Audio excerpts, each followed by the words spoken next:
All right, I think we'll go ahead and get started. Happy Earth Day, everyone. We're so happy that you can join us today for Wild Wednesdays at 1. And we will be going through an hour of activities and cool stuff. And you couldn't have picked a better day to be here than on Earth Day. And hope you're having a great one. My name is Laura Downey. I'm with the Kansas Association for Conservation and Environmental Education, and I'm going to kind of be your host today. And we're going to get started by just giving you an overview of what to expect today. So I'm going to introduce our topic today and our presenter, and you're going to have an interactive field experience and questions and answers with our presenting EE expert. Then we're going to do a hands-on activity with you. And finally, we're going to wrap it up by giving you a Wild Wednesday challenge for you to do after the session is over today. So we're happy you're here, and we're going to get started on our Wild Wednesday for Earth Day. So before we get started with our presenter, I want to give you just a little bit of an overview of how to use Zoom. I know many of you have used it before, so you probably are experts, but just in case. You've got a bar that if you hover at the bottom of your screen, it should appear and it will look somewhat like this, except it will not have the question and answer component on it, but it will have the audio settings, and that's where you can check and make sure that your audio is set up for you to hear and to be able to communicate and talk with us. There's also a chat button, which I see many of you using right now, and we can see and respond to those questions and responses through chat, so be sure to use that. You can also raise your hand, and so I would love it if everybody could try just raising their hand right now. Yay, look at all those people raising their hands. You got it, so you know how to do this. Perfect. And at different times, we're going to ask you some questions, and we're going to ask you to raise your hand to answer the questions. And when we do, we're going to call by your name or initials, whatever you came in with, and we're going to say, hey, AW, it looks like you had your hand up to answer this question. So we'll send you a message that looks like this. It's going to say the host would like to unmute your microphone, and you will have to click unmute yourself so that you can talk. We want to make sure that everybody has a chance to participate. So if you've answered some questions, make sure that you give everybody a chance to do that too.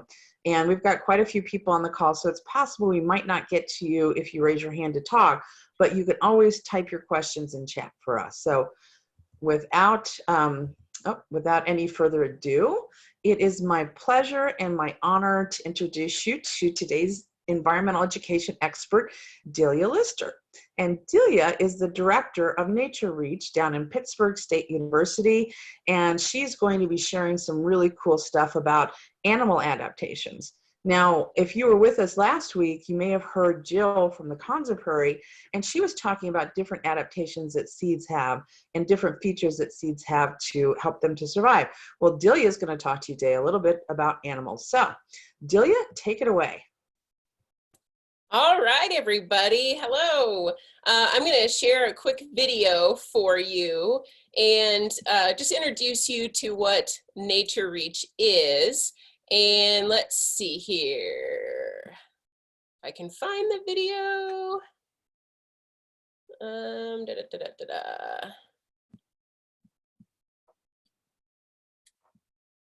All right. Laura, can you see my video? So what is Nature Reach? Well, let me take you're not broadcasting your video yet, Delia. Oh, okay. Well, we'll see if I can get that figured out. Share your screen? I am sharing my screen, but it's not wanting to work. Should I just keep going? All right, try it now.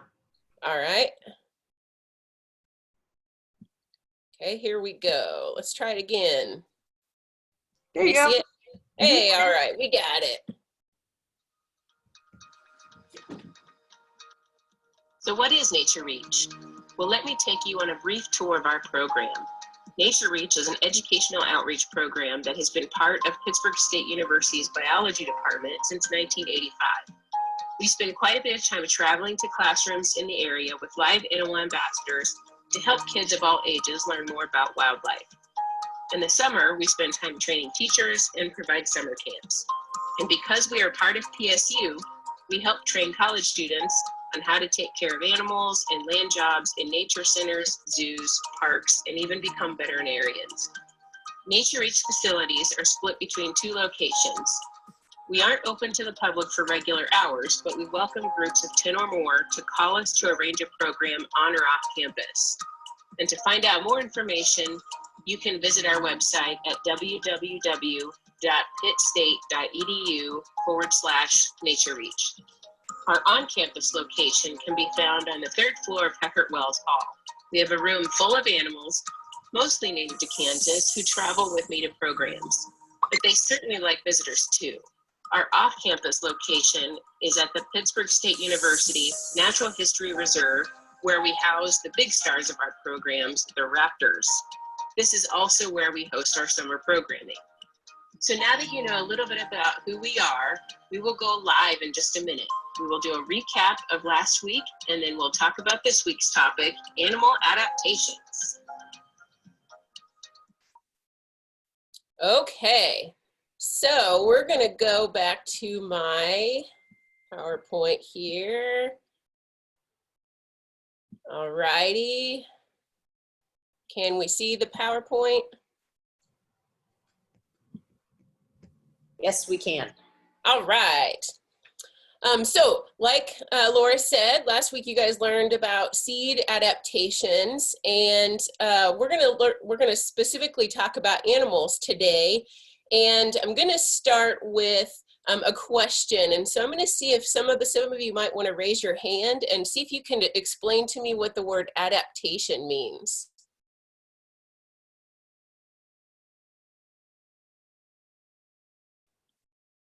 Oh, giving something away. All right, let's do MC. Is MC there?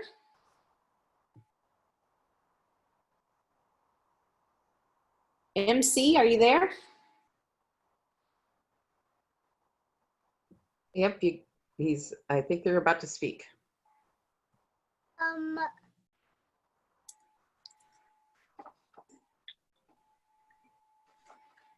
not really sure. Oh, That's okay, MC. We'll call on you again when you have another question. I know. So how about JR? Adaptations means where they live. And, they have adaptation, so they get used to where they live. Okay, you're kind of headed in the right direction. So really, adaptation is just anything that allows an animal to survive. So it could be a shape, it could be the shape of its body, a color, a behavior it has, a sound it makes, anything like that. And I'm gonna show you here on this, let's see, I think you guys can see it pretty close, but I'm gonna show you something, and I'm gonna see if some of you guys can maybe guess what this is. So if you know, go ahead and raise your hand, and Laura or somebody will call on you. All right, how about Kelsey Stroud? A shark tooth, maybe. Oh, you're close. That's a good guess. It's a tooth. Oh, good one. How about Kinsley and Camden? Dinosaur teeth. Very good. It's a dinosaur tooth, and specifically, it is the tooth or teeth of a T-Rex. And so you can just look at a piece of an animal. You don't even have to have the whole animal. You don't even have to be around when the animal was around to know something about it. And so we know then that a T-Rex was a meat eater because it had super sharp teeth. Okay, so then the next thing I'm going to ask you guys to do is I'm going to ask you to look really close at this picture. And once you think you might know where the animal is in the picture, go ahead and raise your hand and we'll see if you can have a good guess. So we might have to look pretty hard.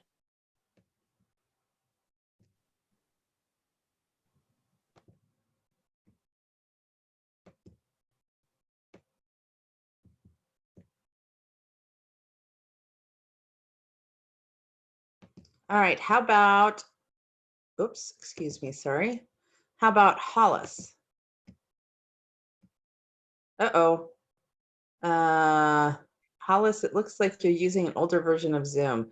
So I'm just gonna, I think there's a way for me to unmute you, so let me try this. Okay, Hollis, if you can unmute yourself, you should be able to talk.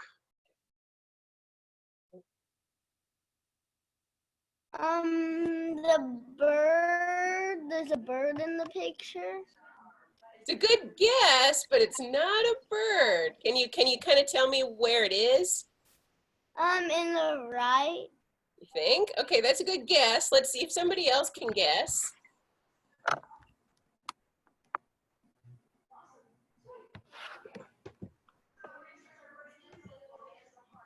How about Nicole? Nicole, yes, sorry. A monkey. Where do you think it is in the picture? The middle. Okay, so you think so it is in the middle, but it's not a monkey. It is a two-toed sloth. And so this is actually, I was really fortunate to be able to go to South America, to Peru, and spend some time in the Amazon rainforest. And so I almost completely missed this sloth picture, or this sloth, because it was so well camouflaged. And so hopefully you guys remember what the word camouflage means. So we're gonna hide or make ourselves blend in, so it's harder for maybe a predator to see you, or for the reverse. And so anybody can want to tell me what this looks like? No, I know. Raise hand. How about Evan? Yeah, there you go. Couldn't quite hear you, Evan. Could you try again? Oops, sorry.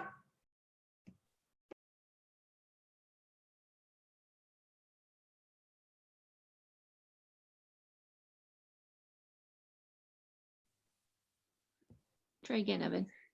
It looks like a leaf, but it's actually a bug. Very good. Yeah, this is the kind of a katydid. So this was something I also got to see when I was in the Amazon, and it very much looks like a leaf that maybe is kind of dead and something's been chewing on it, that sort of thing. And you can see also here a bullfrog. That's pretty good at blending in its green, just like the surrounding area. Or, oh, and I was going to play a sound for you.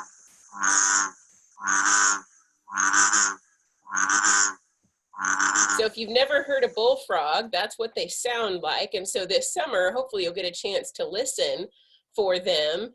And same thing with this one. I'm going to play the sound.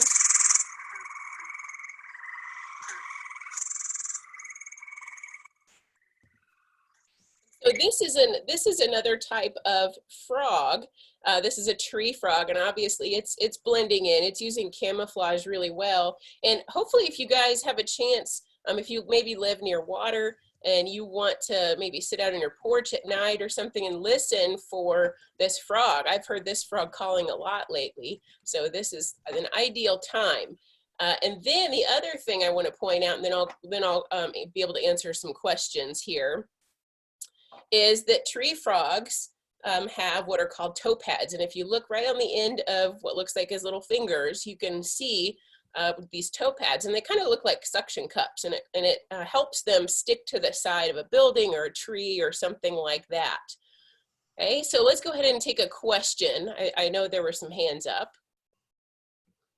So yeah, raise your hands if you have some questions for Delia. And just to remind you all, we have to unmute you for you to be able to talk. So that's the challenge there. I'm sorry. So I see MC and LC. Go ahead. Okay, just talk, Liz. What kind of frog was the frog camouflaging in with the tree? You mean this one? Yeah. This one's called a gray tree frog. Yeah, and so this is also a gray tree frog. Are they here in Kansas? They are, yeah. You can find them all over the place around here. Certainly where there's habitat for them. They like to have water, of course, and they like to hang out close to woods and that kind of thing. Yeah. All right. I see also that TM has a question. So go, oh, can't have, sorry, just a second here. It looks like,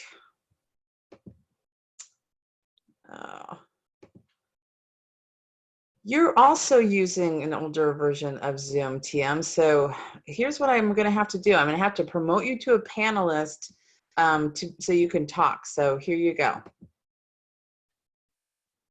All right, TM, you should be able to talk now. Oh, and I'm going to turn off your video, please. Sorry, go ahead. Different types of frogs are there? You're going to have to get closer to your microphone, TM. How many different types of frogs are there? Oh gosh, in the world or in Well, Kansas? Kansas. In Kansas, I'd have to go through my list. Gosh, maybe at least a dozen or so. I'd have to sort of sit here and add them up for you. Maybe I can do that at the end when you guys are working on your project for the day. I'll come up with a list for you. How about that? And you can just call us Rose instead. That's our mom's name, is Tian. And my name. Oh. All right. Okay. Well, I want to keep trucking along here. I got lots of stuff to keep showing you. And so another way that animals can maybe communicate with other animals or even people in some way is using warning colors or using warning sounds or something like that. And so if we think about like a honeybee here, it is yellow with black stripes. And so oftentimes when you see something yellow with black stripe, it's trying to tell you, say, don't mess with me, because in the case of a bee, it might have a stinger, or there's some other reasons that I'm going to show you here in just a second. Now, this is a special kind of butterfly, and so can somebody tell me what kind of butterfly this is? All right, Tara. A monarch butterfly. Very good. Yeah, this is a monarch butterfly, and these guys are really famous for having bright orange wings, and that tells other birds, or it tells birds, don't eat me because I might be a little bit toxic to you. And so I've got a video here. You can see this was taken just in my backyard, actually, in the fall. And it's going to stop, and I want to point out something here. I think we've got a poll coming up. So can you guys tell me where the yellow arrow is pointing? It's pointing at something kind of important, but I want you to tell me if you think that butterfly is a male or a female, or a boy or girl. Are we ready for the poll, Laura? We are, and unfortunately, don't answer the second question yet. That's coming up later. Just answer number one.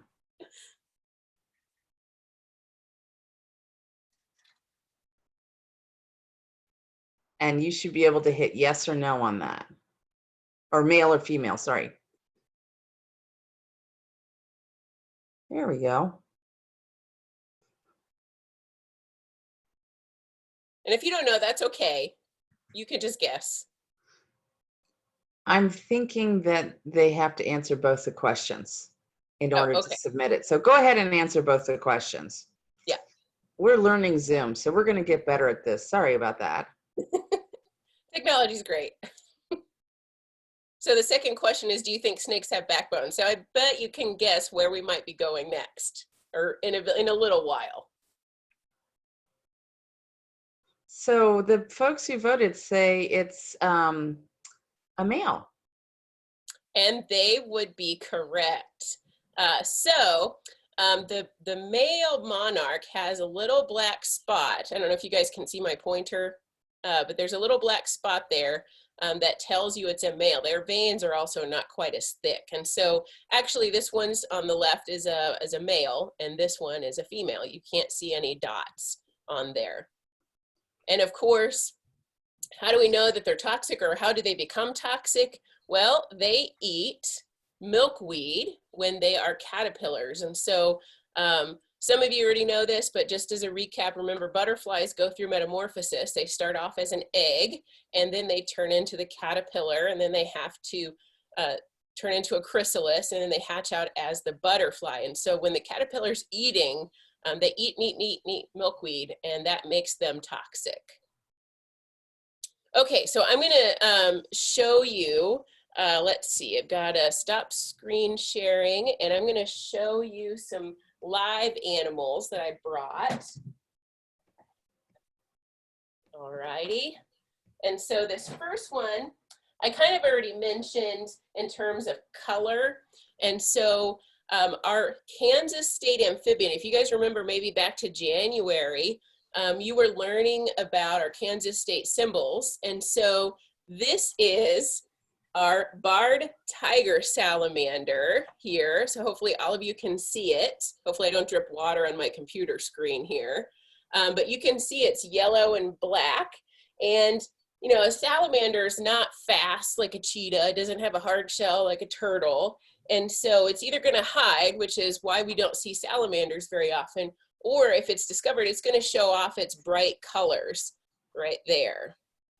Okay, and a salamander, of course, is an amphibian, just like a frog or a toad. They have slimy skin rather than dry, scaly skin. And these guys also have to go through metamorphosis, just like a frog would.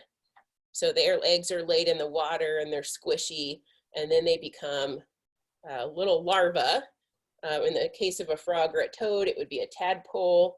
In this case, it's just called a larval salamander, and then they eventually become an adult.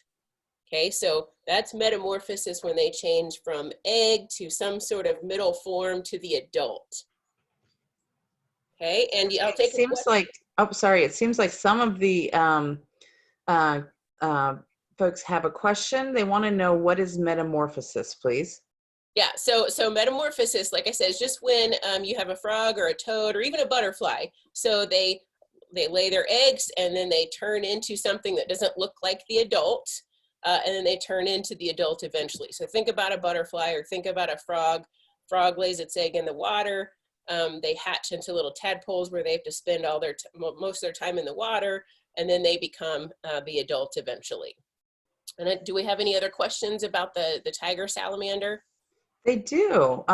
So Elsie would like to know, does your salamander have a name? It does not have a name. We just call it barred tiger salamander. So sometimes we're not very creative. And the other thing to point out too is that not all of these animals are pets. So we have to have a special permit that allows us to keep them in captivity. So, you know, we don't snuggle with them at night like we do our cats. Somebody said they saw maybe my cat in the background somewhere. Yeah, so that's why we don't name all of our animals. Now, I do want to show you one other thing. It's not live, but I bet you can guess what it is. Okay, so if you think you know what it is, care to raise your guess hand. through chat or by raising your hand? They can chat too. All right, how about Amy Runyon? What do you think that is? Oh, now say it. Skunk. Yeah, we got skunk. And so when you see an animal that is black, that's about the size of a cat with white stripes, you know it's going to be a skunk. And it's probably one of the first mammals that you learn to stay away from, because you know that they're going to be stinky. Okay. So then I'm going to share my screen again. Sorry, one of the people responded with a little skunk emoji, so that was pretty cool. That's great. All right, and so another animal that sometimes people are afraid of, that makes a lot of noise when they need to protect themselves, is a rattlesnake. So maybe you've heard this, maybe you haven't. Listen real close. You can see the rattle rattling there. Okay, and then another snake that I want to point out is that we have what's called a bull snake or a gopher snake in Kansas. This is a timber rattlesnake that's on the picture here. And we do have them in Kansas and in southeast Kansas. But this one, instead of rattling, it hisses.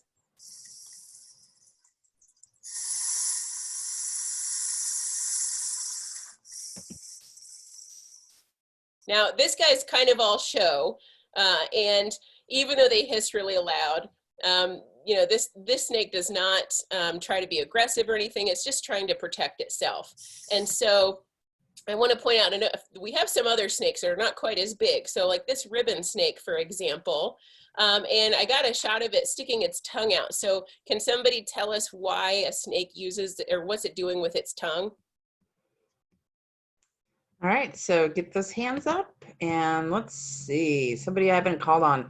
Peyton's Fire. Go ahead. It smells to smell. To smell, yeah, exactly. They use their tongue to help smell what's going on around them, yeah. Now, this is a snake that eats insects, and this snake also eats insects. This is a snake called a rough green snake, and I really love this kind of snake. These are so cool. They actually blend in really well with shrubs, or whatever leaves that are around. And if it's a windy day, they'll actually kind of stick their head up or their body up and kind of sway with the wind. So it helps to camouflage them as well. Now, this may be a little bit gross, but I also wanted to point out that, of course, most snakes are going to eat mice. And I wanted to show you how this snake is eating. This is a hognose snake. And they kind of work their jaw. They kind of have extra ligaments in their jaw. Their jaw doesn't work exactly like ours. And so they work that mouse back and forth until they swallow it.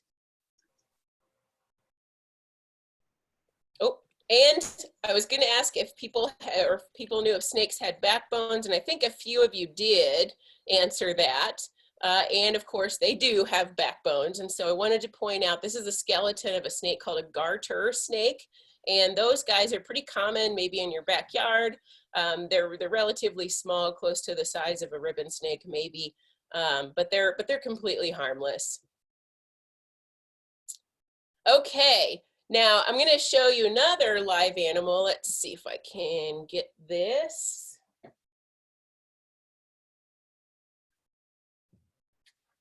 We have some smart kids on here who are in the chat, like Awesome. getting everything correct here. So Awesome. All right, so I'm going to go back and hit our Kansas Day animals again. And so if we can think about the Kansas State reptile, this is the ornate box turtle. Okay, so we've had her for many years. This turtle's part of our Nature Reach collection as well. So if you've seen me in a program before, you might have met her actually. So the ornate box turtle is going to be found on the prairie. And I want to point out she has these yellow stripes on her. And the other thing I want to point out, since I've got her up, is these are box turtles. They're called box turtles because they have a hinge right here that they can close. And so they can pull their head in and close their bodies completely. And that does help to protect them. Okay, now, ornate box turtles are found more so where there's grasses. And then the other box turtle that we have is the three-toed box turtle. Okay, and so this one's found in more woodland type area. And you can see that doesn't have any of those yellow stripes on it. And by the way, this one you can see is a male because it has reddish eyes, reddish orange eyes, and that tells you between box turtles if it's a boy or a girl. Okay, so let's take a couple of questions. excellent. All right. By the way, we have a question in here, and the question from Kingston is like, how long do turtles live? What age do they live to? Oh, how long do turtles live? Some of them can live over 100 years. And then somebody else noticed that when you're holding the turtles up, it looked like they were trying to fly. Yeah, they do kind of look like they're trying to fly. Yeah. In And their dreams. I'm going to go ahead and show my one more live animal while I've got the screen up. And give me just 1 second. It takes me just a second to get this one out. Oh man, I wonder what she's getting.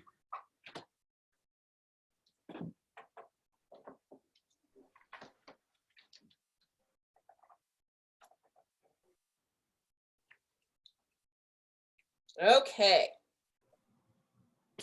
So I said I would talk about snakes again. And so this is one of my most favorite snakes. This is a snake, as soon as I get him out here. This is a snake called a prairie king snake. So hopefully you can check out his face there. Oh, there he goes.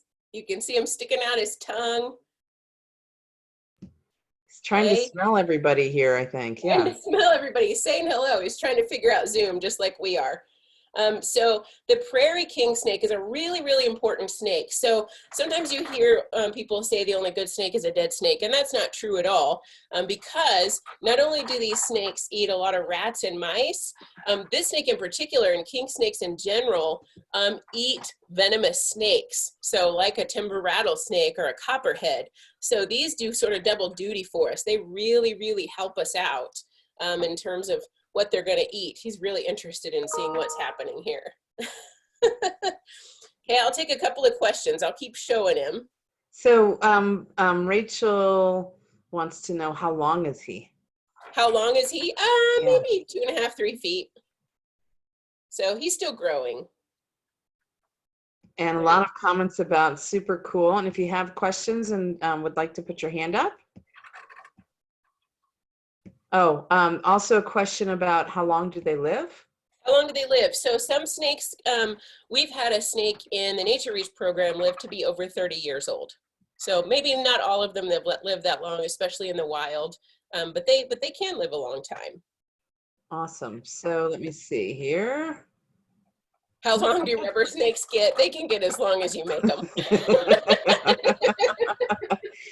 Nicole would like to know if that snake lives in Kansas. It does live in Kansas, yes. It's a great question. And then earlier, before you got the snake, there was a question about is it possible to see the turtle like go into its shell? Is it possible? Oh, I can see. We can try. All right. And so Amy would like to know, is the snake a boy or a girl, and how do you tell? Well, we don't know for sure if it's a boy or a girl. So we only know for sure if they lay eggs, that tells us they're a girl. Or you have to check a place that's not the easiest place to check. And we don't really need to know that at Nature Reach necessarily. So we don't always know if we have boys or girls.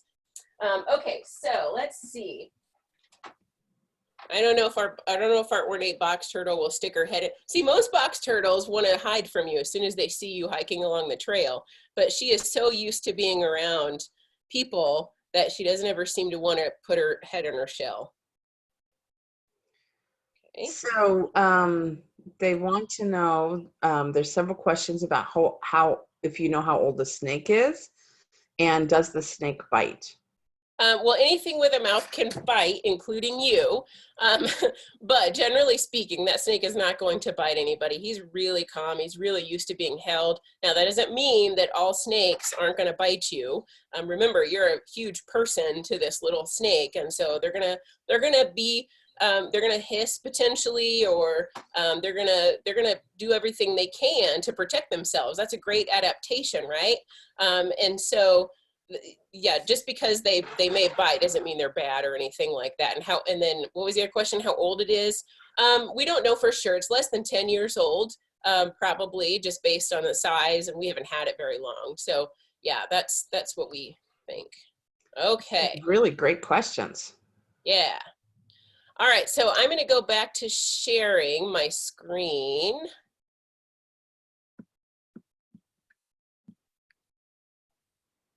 And let's see. I think they're trying to play Stump Delia too. So there's a question about, do you know what the fastest animal in Kansas is? The fastest animal is a pronghorn. See, you can't Stump Delia. Sorry, guys. And then I also want to point out really quick, since I was still on snakes, if you look at the snake on the right, it has sort of a cat eye shape, and then the one on the left is round, has a round pupil. That's going to be a good indication of whether or not a snake is venomous or not. And so this, because it has a round pupil, this is not a venomous snake. This is called a hognose snake.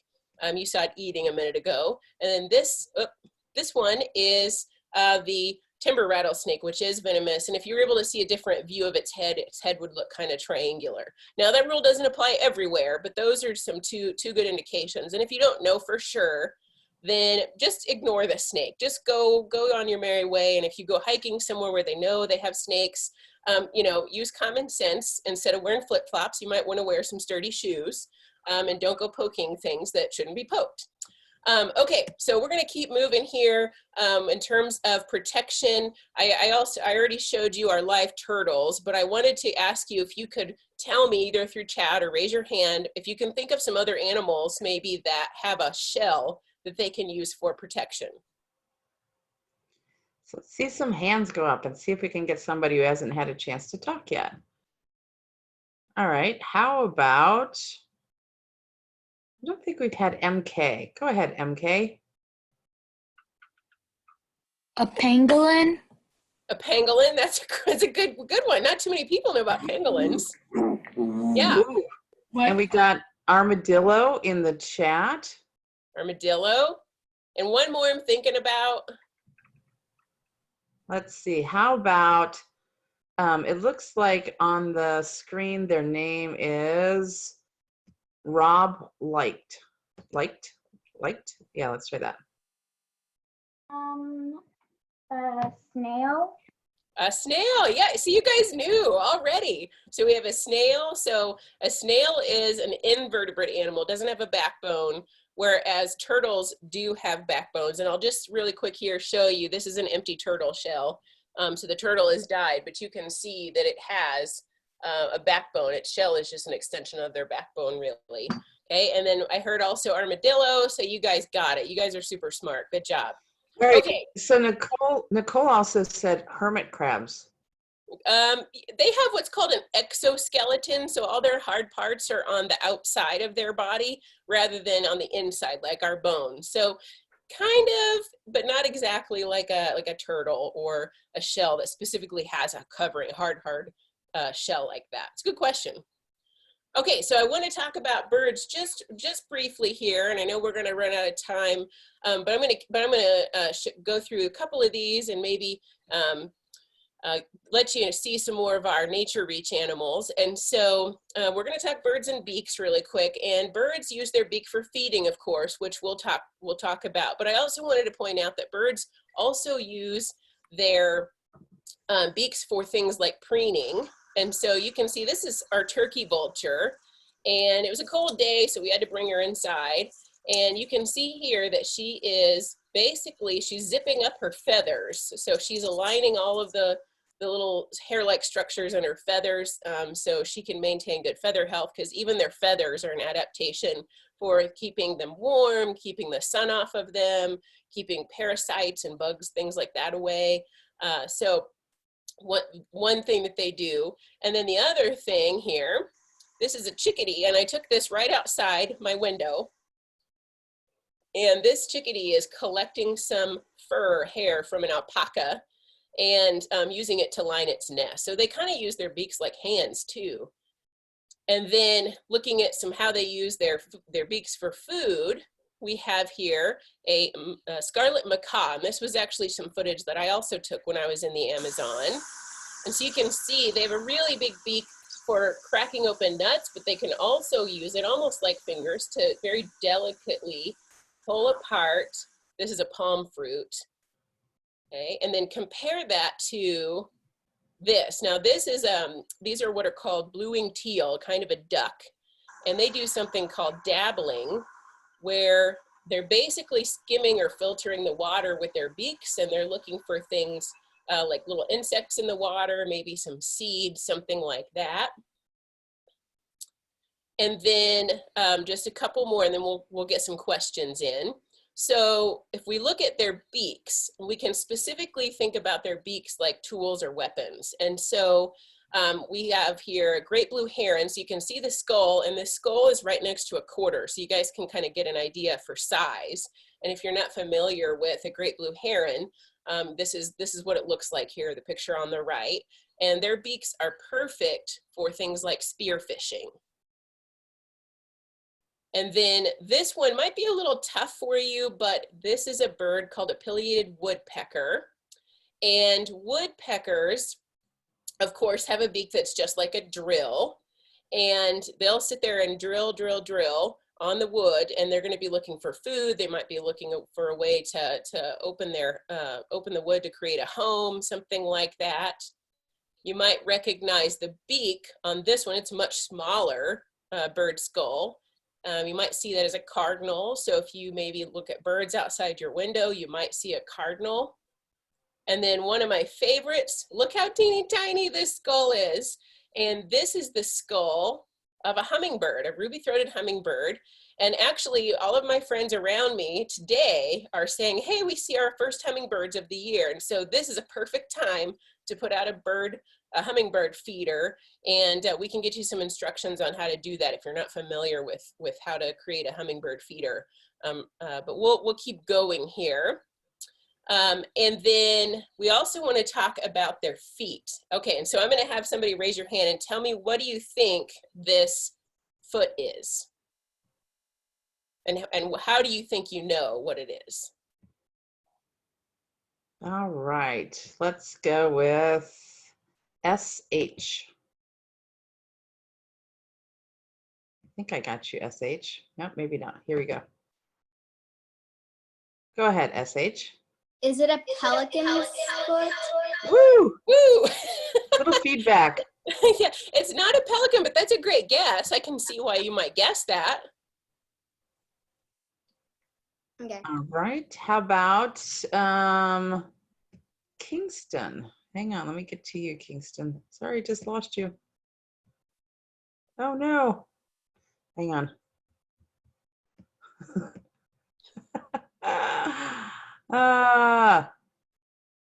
Sorry, I can't get to Kingston. I can't find him now. Oh no. I'm going to go to JR. Go ahead, JR. Duck. It's a duck. And how'd you know it was a duck? No, I How did knew it know? I know it. Because it had webbed feet. It has webbed feet. Perfect. Yeah. So this is that green or the blue-winged teal that I showed you feeding earlier. Okay. Now I want to point out that there is gross stuff ahead. So if you don't want to see something kind of gross, then just turn your head. But I wanted to show you one of our newest raptors or birds of prey. This is called the Harris's hawk. And he is eating, and remember, raptors are meat eaters, so he's going to be eating a mouse. And you can see that they have a sharp hooked beak for ripping apart the meat, and they also have sharp talons for killing, but in this case, he's also using it to hold the food. So kind of gross maybe, but that's what they eat.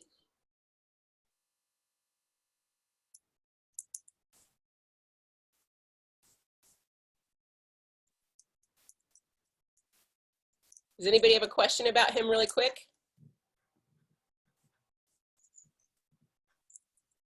I don't see any question. Oh, wait. Oh. Hang on. Let's try Evan. Go ahead. How fast is it? How fast is it? You know, that's a great question. So hawks are not the fastest of all the raptors. Falcons are the fastest, but these guys are pretty good. They can maybe fly 30 or 40 miles an hour if they're really chasing down something. And the cool thing about Harris's hawks is that they're pack hunters. So that's another great adaptation, actually. It's a behavior where multiple birds will hunt down something and they all get to share in the kill. So Okay. a question from a couple other questions on here. They want to know, do they eat the skin?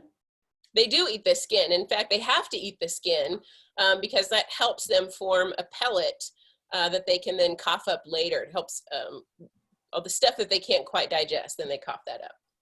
And then what are the black things around its lower legs? Oh, that's a great question. Those are called anklets.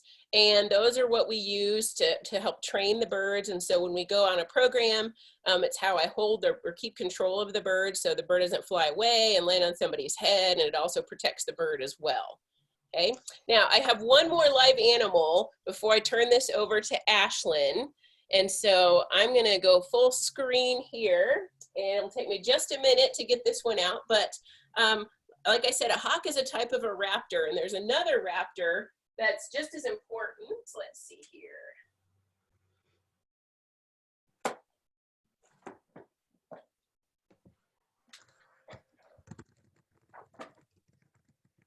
All right. So this is our eastern screech owl. So this guy came to us many years ago, actually. He was accidentally hit by a car. And if he'll look at the screen, I don't know that he'll look at the screen. He's kind of interested in seeing what's happening elsewhere. But he's damaged in one eye. Oh, there we go. You can see, now he's wanting to go somewhere else. So you can see he's blind in one eye, which is why we have him. The other thing, a couple other things I want to point out here. So if I were the trunk of a tree, he would use camouflage really well. His feathers would blend in nicely with the tree. The other thing I'll point out really quick here is that owls have really special feathers. So those feathers help them to fly silently, so they can sneak up on their prey, which is pretty helpful if you're an owl. And they can do that because they have really soft feathers. They have what are called muffler feathers on the leading edge of their wings. Whoop. And he's not used to being inside somebody's house. But they use those muffler feathers for silent flight. And their feathers are incredibly, incredibly soft as well. So that also helps to muffle the sound. And we had a question of, do you know how old the owl is? So the owl, we don't know for sure how old he is. He's less than 15. That's usually about the maximum lifespan for a screech owl in captivity. But we've had him 7 or 8 years, somewhere in that neighborhood, and he was an adult when we got him. So it's hard to tell age. Excellent. All right. All right, so we can take any more questions, or do you want to hand it over to Ashlyn for the activity? I'll tell you what, let's hand it over to Ashlyn for the activity.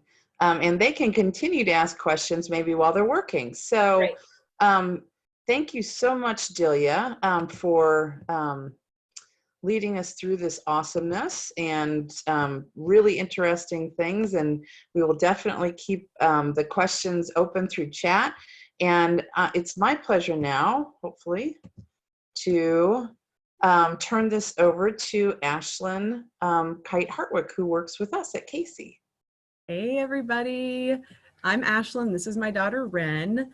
I'm super excited to have you guys all on here, and I get to do a fun activity with you called Adaptation Artistry. So Delia gave us a ton of amazing examples about different animal adaptations. I want to see real quick if you guys would want to raise your hand and see if you can give me some examples real fast about some animal adaptations you learned with Delia. Ina has a snake tail. Go ahead, MC. What were some of the animal adaptations you learned? A butterfly. What about the butterfly? It starts as an egg. It goes to a caterpillar, goes to a chrysalis, and then becomes a butterfly. Very good. Do you remember, MC, I think it was, what that's called? Monarch. It's a monarch, and then the process that it goes through when it goes from an egg all the way to eventually to an adult butterfly. Do you remember what that's called? Adaptations? That's a good guess. Metamorphosis. That was that big word that we talked about earlier. Okay, anybody else? Other adaptations you learned about with Delia? All right, Amy, go ahead. Camouflage. Camouflage, wonderful. What was important about camouflage? Why was that helpful to an animal? What would coloring that keeps the animal from being seen easily help it to do?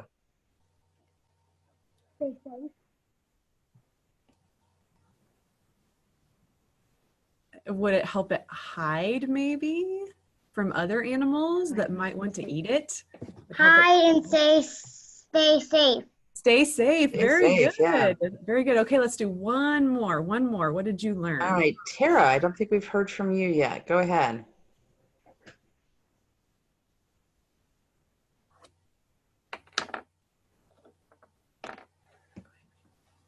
Tara, what did Tara, you're going to have to unmute yourself. Here we go. Go ahead, Tara. Camouflage frog. A camouflage frog. Very good. Very good. So more about the coloring. That's really important, isn't it? Okay, so here's the fun part. So what we'd like for you guys to do is we'd like to have you create your own imaginary animal, but not just any animal. We want you to create an imaginary bird, okay? So when you're creating your imaginary bird, we want you to think about, like Laura has on the screen, we want you to think about all the different parts of its body. So we want you to think about its head, the shape of its head, the size of its head, the shape and size of all of these different things. Its head, its body, its eyes, its beak, its neck, its wings, its legs, and its feet. So for an example, maybe you want your imaginary bird to drink nectar out of flowers like a hummingbird does. So then you would want your bird to have a really small, really thin, long beak like a hummingbird would. Maybe you want your bird to live in or around water like a duck, like Delia showed us the webbed feet of the duck. So think about that. If you want your bird to live around water, it might be helpful if it had webbed feet. Let's see, maybe you want your bird to be really bright and to say, this is my warning. Maybe I want to be bright because I want to show off and say, this is a warning, don't come near me. Maybe you want your bird to be camouflaged so that it can hide, okay? So I want you to think about those things, and I want you to go ahead and draw or create your bird. You can either draw it and color it, or if you want, you can get more creative in your design, and you can add stuff like cotton balls or copy filters, construction paper, straws. We're gonna give you guys not a whole lot of time. We're gonna give you about 5 minutes to create your bird, okay? And while you're doing that, if you also still have questions for Delia, you can use the chat box and ask your questions, or if while you're creating and you want to ask her something about the birds you're creating, you can do that too. Use your chat box, and then when you're done, what we want you to do is push the raise hand button so that we can see who all's gotten done with their bird, okay? We're gonna give you 5 minutes. Yeah, Kingston said no. So maybe not 5 minutes to finish your bird, but maybe you could get started thinking about some of the features of your bird, and then we'll come back so you can share some of your ideas. Yep. So then we'll come back and give you guys a chance to share, and then we're going to give you a challenge anyway that's going to help you make your bird even more awesome. You'll get more time. Okay, so go ahead and start creating your bird. Yeah, so TM is asking, can we do it later and show it to you next time? Well, actually, we're gonna at the end we'll follow up with your parents who registered you with some information about how they can send the photos to us, and then we'll share them on our Facebook so that a lot of different people can see them, TM. So yeah. Oh, and Rachel and Ashlyn are coloring some seriously adapted birds. Awesome. Hey, Delia, I don't see any questions coming in. So I was wondering if, while the kids are kind of working on their birds, that maybe you could talk a little bit about what kinds of jobs somebody could do if they wanted to work with animals, and what would they need to study in school? Sure, yeah. So when I went to school to be a science teacher, and I discovered this whole different world of natural history. And so the people that do what I do often have degrees in biology, but not always. And they work in places like Nature Reach, like at zoos. I think you guys are going to be touring some zoos soon. Places like a nature center. Sometimes you can even get a job with the National Park Service or a state park. So it just kind of depends on what you ultimately want to do. But I have a biology undergraduate, bachelor's, and then a master's degree in biology, but you don't always have to have a master's degree for that. And the other thing that I always try to tell people is that I started off as a volunteer at Nature Reach when I was still a student, a college student. And I learned as much as I could learn, and I got lots of practice, and then eventually I applied for the job and got it. And so lots of science classes, lots of learning about animals, get all the volunteer experience you can get, all of that, and hopefully you'll get a good shot at getting a job. So we did have a couple questions coming in, and so one of the questions that came in was, oops, sorry, I just lost it. Oh, what is the biggest bird in Kansas? Oh, the biggest bird in Kansas. Ooh, in Kansas. Bald eagle is coming to mind. Pelican's pretty big too, but I don't remember how much they weigh. But bald eagle is a big female bald eagle. Again, it's with raptors, the females are bigger than the males. They can weigh somewhere around 12 pounds. A golden eagle, maybe 14 pounds, whereas that little screech owl that you saw weighs about as much as a little cheeseburger from McDonald's. He's about a quarter pounder. So there's a pretty big size difference. So you were thinking about it from weight. What about from wingspan? And the size that they might take up if their wings were spread. Bald eagles are pretty big. Some of the biggest birds on the planet are condors, but we don't have condors here. I'm drawing a blank at the moment, and somebody can chime in and help me. One of the people chimed in online, L. Jones, said whooping crane is. Oh, whooping cranes, yeah. Yeah, thanks Jones, L. Jones. Yeah, so those are, yeah. Sometimes we don't think of them as living in Kansas. Yeah. Yeah, hummingbird's the smallest. Somebody asked the smallest bird in the world. It's a hummingbird. I don't know specifically what hummingbird. And you guys are learning about whooping cranes coming up, right? Yes. Yeah. It's not, I think it's 2 Wild Wednesdays from now. Yep. Oh yeah, that's because it's Lori Jones who's answering your questions. Yes. So Lori is saying, so our presenter on whooping cranes is doing the program on May 6th. So you're going to have to come back and see that. So sometimes you can stump me. True. Okay, I'm going to give you guys about 15 more seconds. Yeah, I only see 2 hands raised, Ashlyn. So there's only 2 people feeling like they're close. We're going to have to work on getting you more time to do these activities. We will do that. But we hope that you will finish them and share them with us, and we'll tell you how in just a few. Yes, and they don't have to be perfect just yet. You can just share how far you've gotten. While you guys are waiting, we'll have Ren show hers real quick. You want to show? Okay, what do you want to tell them about yours? It has a horse like a snake and 2 beaks. Oh, nice. And 1 leg. 1 leg. I mean 1 wing. Oh, one wing. 1 wing. Okay. Very good. Okay, so should we go ahead and see if a couple of our folks who are done would like to share? Or maybe they're not done exactly, but they might have some ideas of features that they're putting in there. All right, Kinsley and Camden, go ahead. What are you doing with your bird? This is Bob.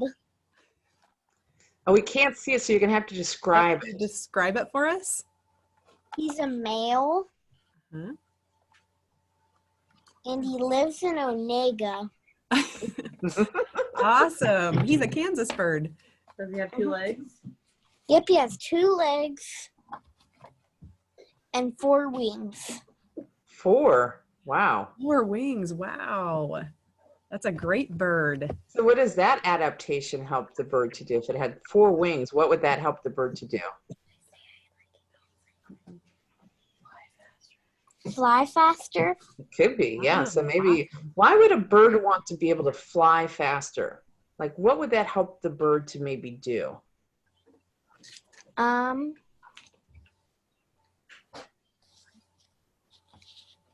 away from its prey? Sure, it could get away quick. That's a great answer. Good job, Kinsley.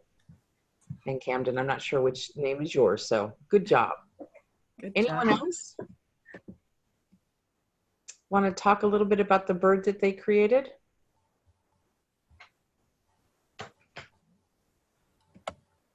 All right, how about you, Rachel and Asher? Go ahead. Oh, wait, Faith would like to share. Hang on.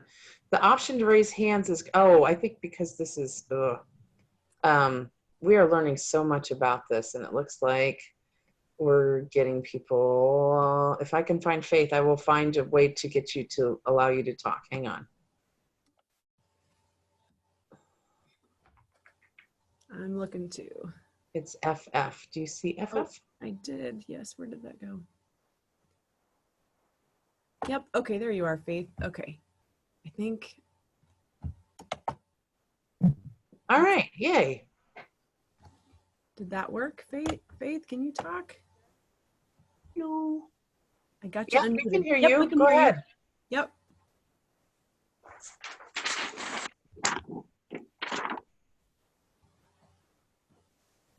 Oh, it looks like FF is Okay. not going to be able to talk. And we are a little bit over time, so I think here's what we're going to have you do. I know that there are a bunch of you that want to share what you did, and we want to see what you did, and we want to share it with other people. So here's what we're going to ask you to do. For your Wild Wednesday challenge, we want you to share your drawing or your construction of your bird. You can make it with the things that Ashlyn described, or you can draw it yourself. And if your parents have social media like Facebook or Twitter or Instagram, if they share it and tag it EE with Casey, then we can share it with all of the thousands of people that we hang out with on social media. Or if you'd rather, your parents can help you to email it to us at info@casey.org, and we'll make sure that we share it out and tell folks about all of the great things that you created in your imaginary bird. So thank you so very much for joining us. I do want to thank Delia very much. And Delia, if people want to come down and see Nature Reach again, they should get in touch with you, because you can't just walk in and see it. But maybe your teachers might also want to have Delia come to their classroom, or you can come out to Nature Reach. So talk to your teachers about that too, and be sure to visit them when it's safe for you to do so. And then finally, join us next week, because we're going to be with Mandy Kern from the Kansas Wetlands Education Center. We're asking you to register every week so that we can make sure that we get you into this place. Thank you so much for joining us, and don't forget to send us your pictures or post them on social media. Thanks, everyone.